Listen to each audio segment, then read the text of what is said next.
Hi folks, you're with Tacitus today, and in this three-part essay I'd like to talk about the often asserted claim that Hitler was a total ignoramus in regard to strategy, and it was this failing, his inability to grasp strategy, which is why Germany did not prevail in World War II. Now, on closer and more impartial examination, it appears Hitler had at least a decent enough grasp of strategy, at least no worse than Churchill, Stalin or Roosevelt, all of whom were justifiably credited with multiple self-inflicted strategic blunders. So in the overall scheme of things, Hitler wasn't really out of the category with those guys. Even Hitler's detractors in 1940 and subsequently, and military historians looking back years later, described him as a gifted amateur in military and tactical strategic terms.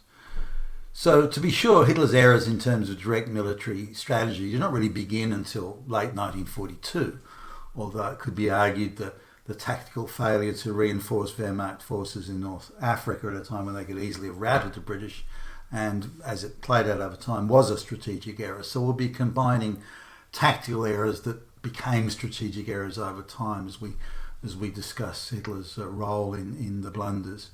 And of course Hitler's constant hesitation over placing the German economy on a war footing, which was clearly a strategic blunder of the first order, but again only seen in hindsight. So here's a list of supposed strategic mistakes that are attributed to Hitler, and the assertion he was constantly overruling the experts and interfering with the considerations of the wise and the sensible. The reality of the day, however, does not support this view. So let's go through that list now. Should Hitler have finished off Britain in 1940 when he could easily have done so at the time? Now, the various sort of military commentators said that if Hitler had just delivered maybe 10 to 15,000 men by parachute into England, that would have been enough to finish the British off at the time. Still reeling from the defeat in France and Dunkirk and all this sort of stuff. The British were not in any shape psychologically or militarily to really do much. So a decisive move at that time probably would have swung it. Now later on, with Italy and the British fighting in North Africa, Hitler decided to support his allies. This is number two. By sending General Rommel and the Africa Corps to Africa to bolster the Italian war effort there.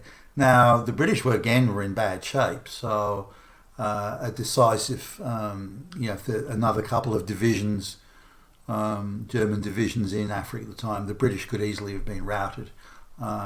Why did Hitler only send the minimum amount of force there, which just really kept the conflict alive, but didn't deliver the decisive blow? Now it came close, but it wasn't decisive. When again it was within Germany's capacity to easily do this and easily win, but they didn't. And was this a strategic error? Well, it was more tactical at the time, but again, as it worked out over the subsequent months and years, it became a strategic blunder. The decision, of course, as mentioned above, to maintain close to a peacetime economy in Germany. And was this a strategic blunder? Well, we'll argue in this paper, in this essay, that it was. Now, there's a series of tactical errors or oversights, not so much errors, but oversights that were made. This is number 4 here. One of the critical ones was not to upgun and upgrade the guns, the main cannons, on the Panzers when they were looking at doing so. So there was 37 millimeter cannons on the Panzers or on the Panzer IIIs, 75 millimeter minimum guns, low velocity guns on the Panzer IVs, and the debate at the time was to upgrade them to either leave them as is or upgrade them to 50 millimeter high velocity cannons or main guns on the Panzers. Hitler wanted the 50 millimeter high velocity or medium or high velocity cannons, but he was sort of overruled, if you like, by his military advisors. So he shrugged and said, "Oh, okay." As it turns out, that would have been, had the Panzers been upgunned there, that probably would have been decisive in a strategic sense, although the original conversation and consideration was really at a tactical level. The decision to invade the Soviet Union, the argument often put forward is this was based on faulty intelligence, and it was underestimated, the capacity of the Red Army was underestimated, and so on. That the impact of blitzkrieg across a much wider area geographically wasn't properly taken into account and should have, and thus it was a strategic blunder. There are arguments for or against on this, and we'll go through those. Given what was known at the time, I don't believe it was a strategic blunder, the decision to go to war. In the Soviet Union, I believe it was a decision that was reasonably well worked out and well planned for in many ways.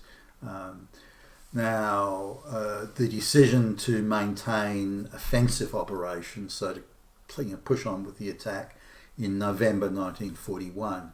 Now, this is a very important, key, critical decision. The Wehrmacht had a choice. They could either deliver munitions to the front line, because their logistical supply situation was very strained. They could either deliver munitions to the front line to carry on the offensive, or they could stop the offensive, dig in, take defensive positions, and then they could deliver more food and things like winter clothing and so on. So they decided in November to push on with the offensive. This was a fateful decision, and I would argue a serious strategic decision. Given the information they had at the time, we can't write it off as a bunch of idiots not knowing what they're doing. Far from it. But there were people who were arguing, amongst the German military advisors and planners, there were people arguing, say, look, we need to stop this offensive and bring up the food, bring up the winter uniforms, dig in for the winter, and then to resume offensive operations in the summer, or in the spring. But the offensive group prevailed, and that led to the disaster of the December Soviet counterattack, which was hardly formidable, but by that stage the Wehrmacht was in such bad shape that in many places they collapsed, and they lost many hundreds of tanks and various other war materiel. The number 7 here in the strategic blunders category or list is this is in 1942.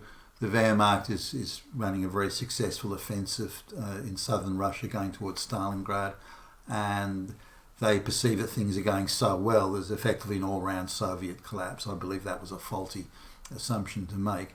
There's an all-round Red Army Soviet collapse, and this gave them, as the German planners saw it at the time, they could capture Stalingrad at their leisure. It was undefended at the time, and the reconnaissance units had confirmed that.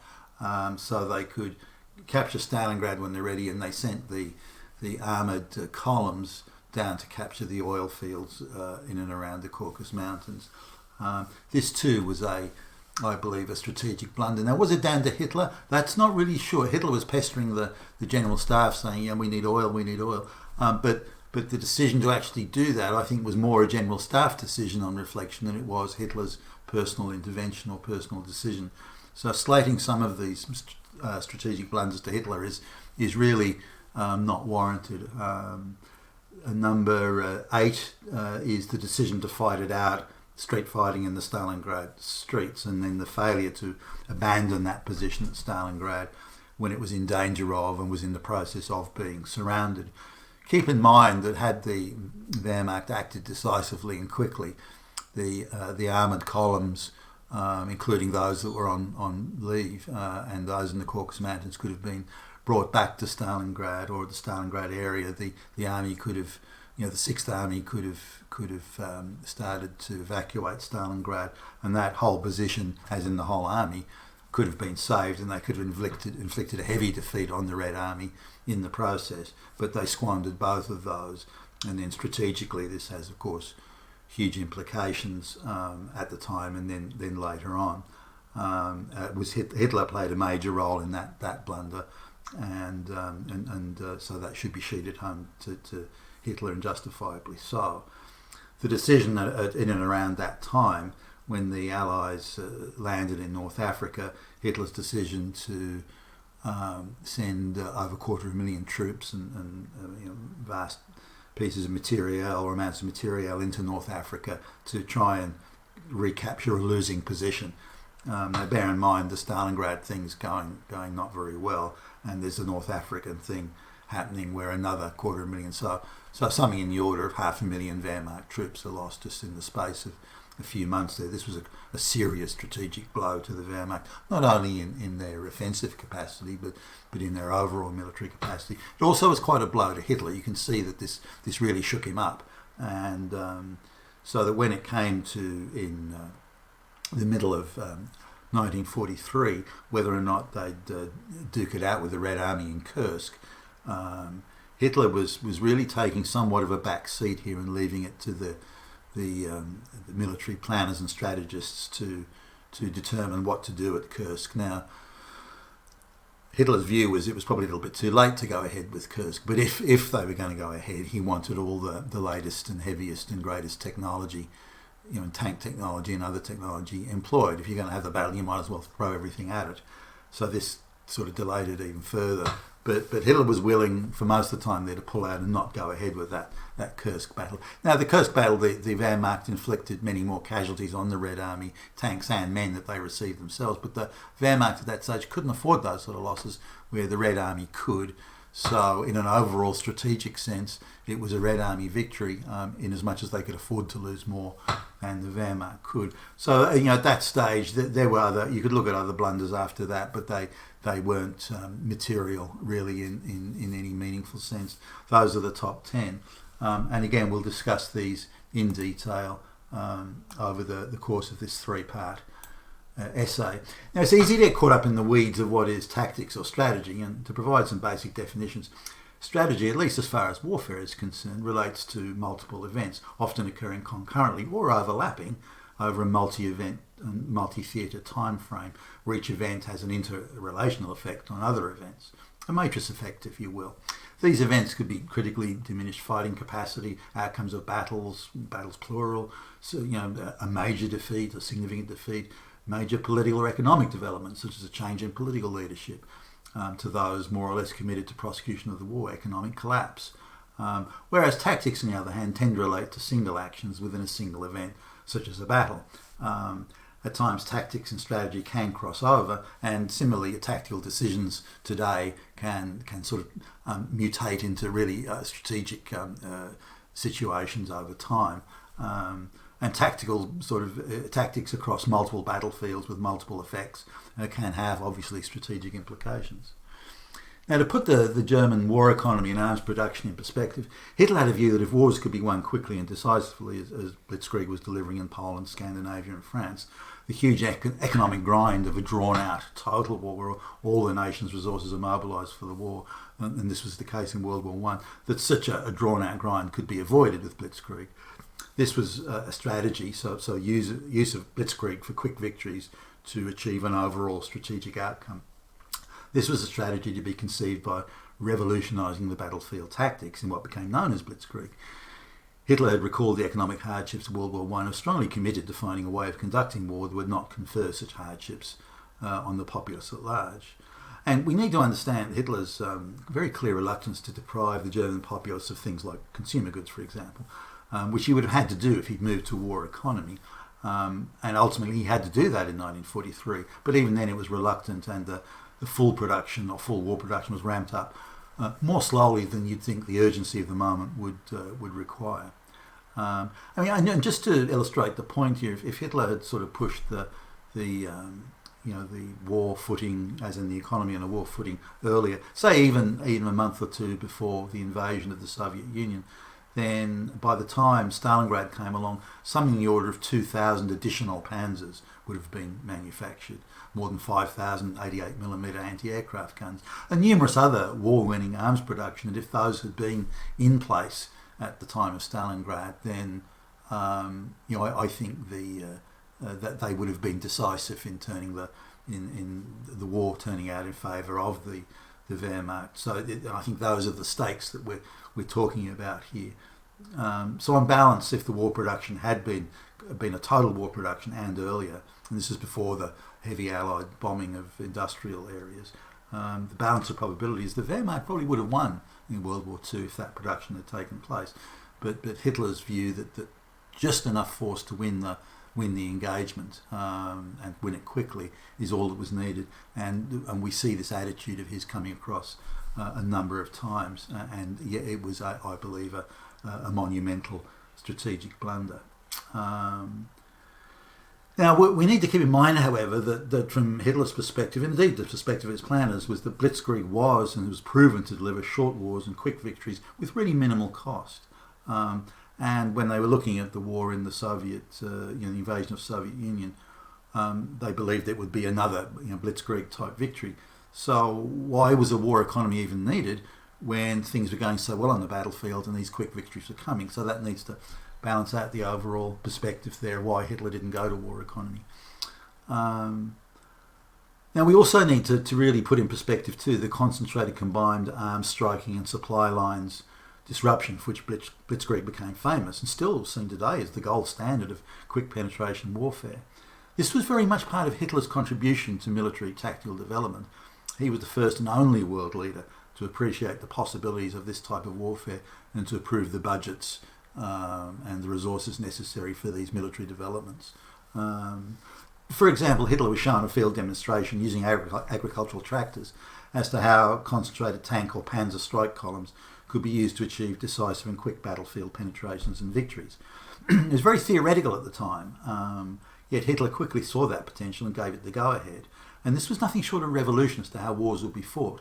So we need, as we see Hitler's supposed strategic failings, we also need to understand his contribution to the tactical level of battles, which was huge, really. If we're looking for seminal moments in the development of modern warfare, then this, Hitler's approval of this sort of warfare, or this sort of planning and organisation, this would be a seminal moment, that this go-ahead that Hitler gave to this. And all other world leaders and military top brass had all turned down sort of somewhat similar suggestions. One of the leading pioneers of Blitzkrieg warfare, General Guderian, wrote a book about it, or a paper about it, which was widely read in military colleges all over, but still no other armed forces picked up on it and saw the potential of it, whereas Hitler did. Critically, in understanding why only the German military adopted this form of warfare was that it was organisational. Now, it wasn't just a matter of technology, use of weaponry, although it was that. To a very large extent, it was organisational structuring. Now, organisational structuring is the most difficult thing to do. It involves training, involves very high calibre of high quality officers, high calibre of training, high calibre of planning, logistics. It involves a lot of things coming together and working. It's difficult to do. It's easy. It's fairly easy just to have a piece of technology that blasts away and does the job. But with these combined arms, the timing, the sequence, all this sort of thing involved some very high quality, very high level folks working together to get it done. And this was something, I think this was the key reason why the others, as in the French, the British and so on, didn't pick up on this or looked at it and thought, no, it's too hard. Whereas the Wehrmacht did have that quality of officer corps, did have that quality of even officers, lieutenants and captains and majors and so on, had sufficient quality there, sergeant majors and the like, to be able to do this. And so they could pull it off. And even at the end of the war, there was no other army that managed to pull it off to this consummate extent. So it's more than just purely technological or material armaments or anything like that. And these tightly coordinated military deployments is very hard to replicate. And even when the Allied forces possessed vast superiority in material, oil, rubber, boots on the ground, and everything else, outnumbering the Wehrmacht in tanks, 3, 4, 5 to 1, they still struggled to overcome the Wehrmacht due to organisational and training shortcomings. To emphasise the organisational superiority of the Wehrmacht, it should be realised that the majority of panzers in the stunningly swift victory over Britain and France in 1940 were actually the light Panzer IIs, which are really armoured cars with the small 20mm main gun cannon, easily outclassed by the French, for example, the French Char B tanks and many of their heavier gun, better armoured, even though they were slower, British models. Moreover, the Allies had slightly more tanks than the Wehrmacht, but they were hopelessly outclassed tactically and organisationally, which is really the primary source of the Wehrmacht victory, as well as planning and logistics and reconnaissance and so on. That is not to say military theorists all over the world had also not considered the use of mobile tank strike columns in Britain, such as Fuller and Hobart. These considerations, maybe they weren't as sophisticated as the German theoreticians, but even so, none of them could find any support amongst the senior army officers or amongst the politicians that they needed to sign off and approve the budgets.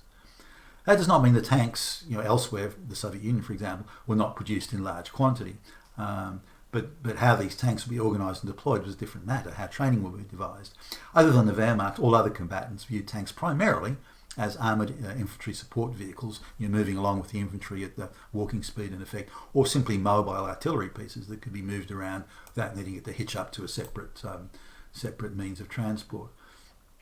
As one British general stated in words to the effect after the British-French defeat and the evacuation at Dunkirk in 1940, the Wehrmacht did not possess more tanks or technically superior tanks. They just used them more effectively and more imaginatively. And that really, I think, sums it up. The fuller or wider strategic implications of Blitzkrieg did not play out into the grand strategy of things until after the Polish and French military campaigns had been seen for the stunning successes that they had produced. Hitler thus re-evaluated the bigger picture level of strategy, now knowing what an awesome military machine he had at his disposal, and built the subsequent military strategy around the potency of Blitzkrieg.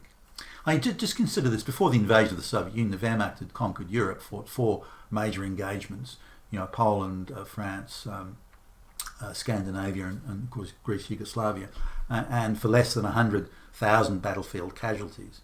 Now, when battlefield casualties in big wars are measured in the multi-millions, the Wehrmacht had conquered pretty much all of Europe for less than 100,000 casualties. I mean, this is something that the most optimistic military planners would never have dreamed of this sort of thing.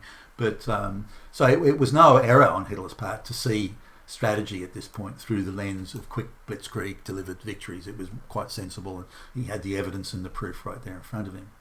Yet it is here in the victory in France, the Balkans and elsewhere, but before the invasion of the Soviet Union, that we see the beginning of, and this is a lot of hindsight, of the tactical oversights that as time passed would become and transform into strategic blunders.